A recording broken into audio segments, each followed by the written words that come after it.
Assalamualaikum teman-teman. Dalam video ini, saya akan menjelaskan tentang permasalahan yang dihadapi pemerintah dalam bidang ekonomi. Permasalahan yang pertama yaitu tentang kemiskinan.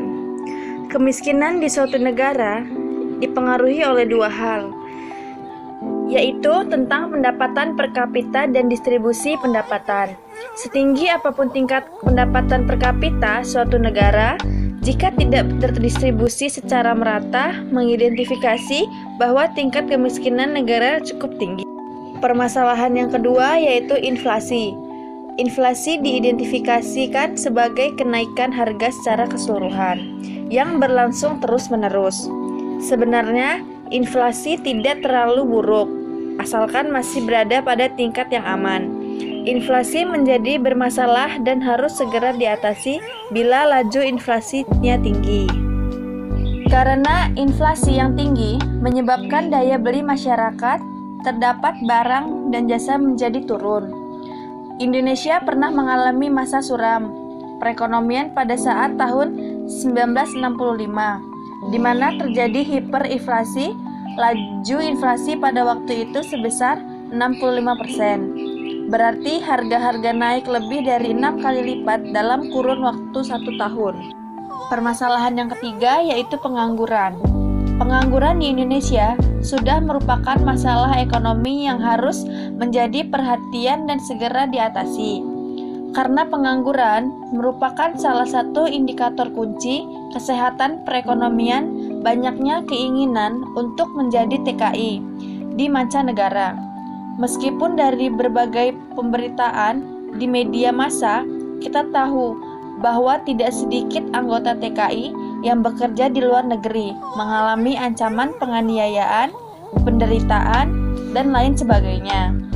Ini merupakan bukti bahwa lapangan kerja yang tersedia di dalam negeri tidak mampu menampung orang yang sudah masuk angkatan kerja. Lalu pemerintah mengeluarkan bentuk kebijakan pemerintah di bidang ekonomi untuk masalah-masalah dalam bidang ekonomi. Kebijakan yang pertama yaitu kebijakan fiskal. Kebijakan fiskal merupakan kebijakan yang mengatur tentang penerimaan dan pengeluaran negara. Sumber-sumber penerimaan negara antara lain dari pajak, penerimaan bukan pajak, serta bantuan atau pinjaman dari luar negeri. Selain itu, pengeluaran dibagi menjadi dua kelompok besar, yakni pengeluaran yang bersifat rutin seperti membayar gaji pegawai, belanja barang, serta pengeluaran yang bersifat pembangunan. Dengan demikian, kebijakan fiskal merupakan kebijakan pengelolaan keuangan negara dan terbatas pada sumber-sumber penerimaan dan alokasi pengeluaran negara yang tercantum dalam APBN. Kebijakan yang kedua yaitu kebijakan moneter. Kebijakan moneter merupakan kebijakan pemerintah untuk pengendalian perekonomian melalui pengendalian jumlah uang beredar. Untuk pengendalian jumlah uang yang beredar, ada beberapa instrumen yang dapat digunakan, antara lain politik diskonto, kebijakan operasi pada terbuka penetapan cadangan wajib minimum, pengawasan kredit secara selektif, dan pembujukan modal. Lalu kebijakan yang ketiga yaitu kebijakan ekonomi internasional. Dalam hal ini, pemerintah dan Bank Indonesia dapat mengintervensi kegiatan perdagangan internasional. Kebijakan-kebijakan tersebut biasanya juga bisa digunakan untuk mempertahankan keseimbangan pasar valuta asing. Hal ini tercermin dari kebijakan pemerintah untuk mengatur nilai tukar mata uang asing terhadap nilai mata uang di dalam negeri. Hal ini cuma sebagai bentuk intervensi pemerintah, namun mekanisme tetap mengikuti mekanisme pasar.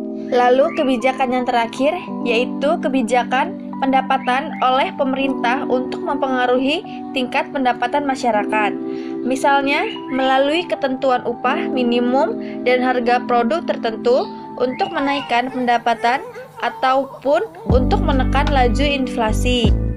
Baiklah teman-teman, kita sudah membahas materi masalah-masalah dalam ekonomi. Terima kasih sudah menonton. Sekian video yang bisa saya sampaikan. Wassalamualaikum warahmatullahi wabarakatuh. Bye-bye.